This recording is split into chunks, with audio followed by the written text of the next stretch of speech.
Құрметті әріптестер, инклюзивті білім берудегі оқушылардың сөйлеу тілін дамыту бағдарламасына қош келдіңіздер.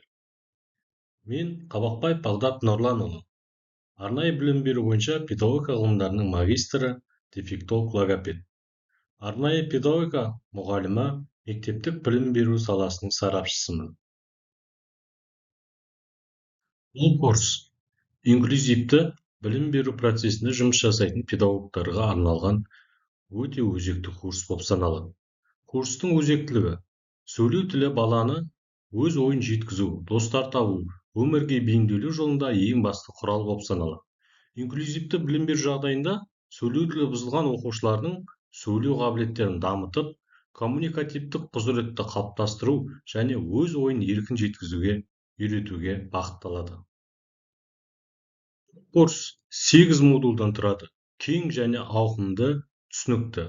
Бірінші модуль инклюзивті білім беру түсінігі. Екінші модуль сөйлеу дамуының диагностикасымен танысасыз. Үшінші модуль сөйлеу тілі бұзылыстарының түрлері. Төртінші модуль түзету жұмыстарының неше түрлісін әдіс тәсілдерін меңгере аласыз. Бесінші модуль сөйлеу тілін дамыту әдістері. Алтыншы модуль инклюзия жағдайында сөйлеу тілін дамыту. Жетінші модуль ата-анамен жұмыс, кері байланыс орнатудың әдіс тәсілдерін меңгересіз. Сегізінші модуль практикалық сабақтар және бағалау.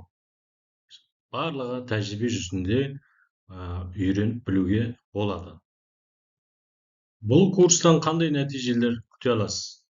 Инклюзивті білім беру түсінігі туралы толыққанды түсінік аласыз. Заманауи арнайы педагогикалық әдістерді игересіз. Сөйлеу тілін дамыту әдістерін меңгересіз.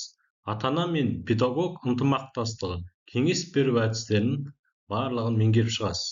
Дыбыстарды қою және автоматтандыру әдістерін де үйрене аласыз. Инклюзивті білім беру саласында жұмыс жасағыңыз келсе, осы курсты үйренгіңіз келсе, курсқа қосылыңыз. Болашақ осы жерден басталады.